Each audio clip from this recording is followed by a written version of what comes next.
Hello, welcome to Inside China Auto. Today we're going to have an Inside China Auto Investigate. It may be the first one, it's definitely the first one, it may be the last one.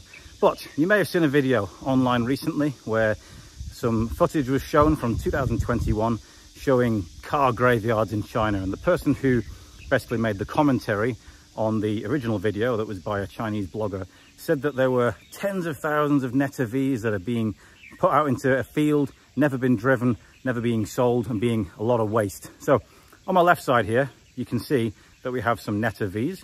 On the right side down there, you can see we have some other cars. I thought, let's come and investigate ourselves and see what's really happening in these China car graveyards. So what I'm going to do is switch the camera around, give you a little bit of commentary on what's going on here. Now, first, I want to show you the opening scene of the video that I just mentioned, the one that talks about over 10,000 NetterVs. This opening clip was actually not from the quoted video, No Place to Place 2.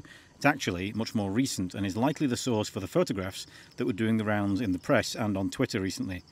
You can see how this view behind me here matches the view in the clip with the NetterVs, because you can see the chimney in the background and the apartment buildings. So essentially, what I found at this location is that claims in the video related to new cars are false, the claims about the abandoned ride-sharing vehicles are true, and that actually there's another story going on at this site. This site is the base of Banshan, a mountain in Hangzhou, northeastern Hangzhou, the same location that is highlighted at the very start of the video in question.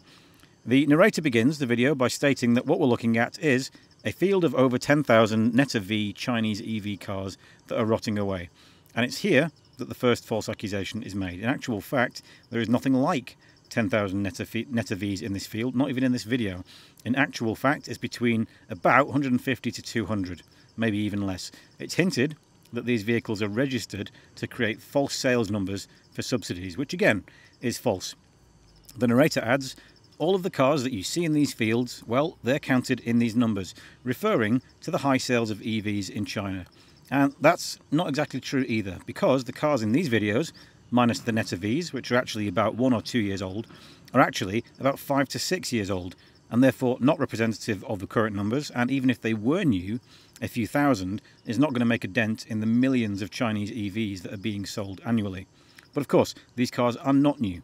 Exploring this collection of NetterVs, it's clear that these are well-used cars, often with aftermarket seat covers or floor mats, leftover bottles and cigarette packets inside them. So why are they here? Well, the answer, at least in part, can be seen on the back of some of the cars that feature stickers from car-sharing companies or Uber model taxi companies, companies that have almost certainly gone bust, leaving these vehicles in limbo, either as assets to be fought over in a bankruptcy settlement or simply disregarded. So what are all the other vehicles that you see in the background of the shot, the ones that are claimed to be NetterVs that actually aren't? And also in the video borrowed from that 2-year-old documentary, the green and white ones and the panda cars and things like that. In this field, at Banshan, the vast majority are BAIC or BJEV EC3s. This car was launched in 2017 and is, as suggested, predominantly a ride-sharing car. Ride-sharing is essentially like Car2Go, where you find a car with an app, unlock the car with the said app, and then drive away, and then park it wherever you want to, or at designated parking places. Now, here at least, we do get some truth from the narrator, who goes on to explain that following the e-bike sharing craze that took over in China in 2016-17, a craze for a similar model with cars also sprang up. And this is true. I was in Beijing at the time these companies did start. However, unlike the bikes, the cars suffered a fairly premature fate, and for a number of reasons. Firstly, is that almost any other method of transport is faster in big cities in China than cars. Bike or subway will generally win at busy periods. They'll also win on price, as will taxis. In addition, the wide range of different parking operators across a major city, plus limited and not universally controlled street parking, means that using these cars is massively inconvenient, as there is no set agreement to park where you like without a fee. Unlike with something like Car2Go in a city like Stuttgart, where this agreement makes for a far slicker system. Now, add in the incredibly asset-heavy model of renting out cars that nobody looks after, because nobody looks after a rented thing more than something they own. And they also need better spots, moving to better spots when they've been left somewhere. You get a recipe for disaster. Cars are neither as cheap nor as easily repairable or as disposable as bikes. But these companies were started anyway, and inevitably they failed in China, as did Car2Go in Chongqing for the reasons stated before, and also in the UK. chances are almost every single one of the operators went belly up, leaving thousands of these BJEV, EC3s and the various other incredibly cheap micro EVs in the rest of the video left without a job and needing a place to die. In fact, I only know of one company that still exists and has a lot of old battered Quaros cars, and that's based in Xi'an. Now, fields like this is where those cars go, priced at around 50,000 RMB, or about £5,500 from new, and boasting a range of about 180 kilometers, later improved. These cars have been superseded by significantly better models because China's EV market has undergone an incredible revolution since 2016. In essence, these cars are the unwanted remnants of the EV development rise, left undesired and far behind in the talent stakes. Is it a crime, as suggested in the video? Not really. It's certainly not pleasant. It does feel incredibly wasteful.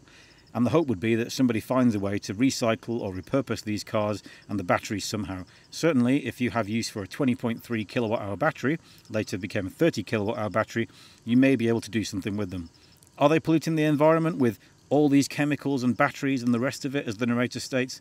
Not really. No more than any other used car is. What chemicals there are not leaking anywhere. They're not giving off emissions. But certainly it's not an ideal situation. I think we can agree on that. But what of the rest of this particular field? What is happening here? Because there's a load more cars in this field that are not NETAVs or those bike models.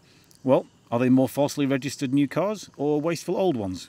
Well, no, not quite. But you may be surprised.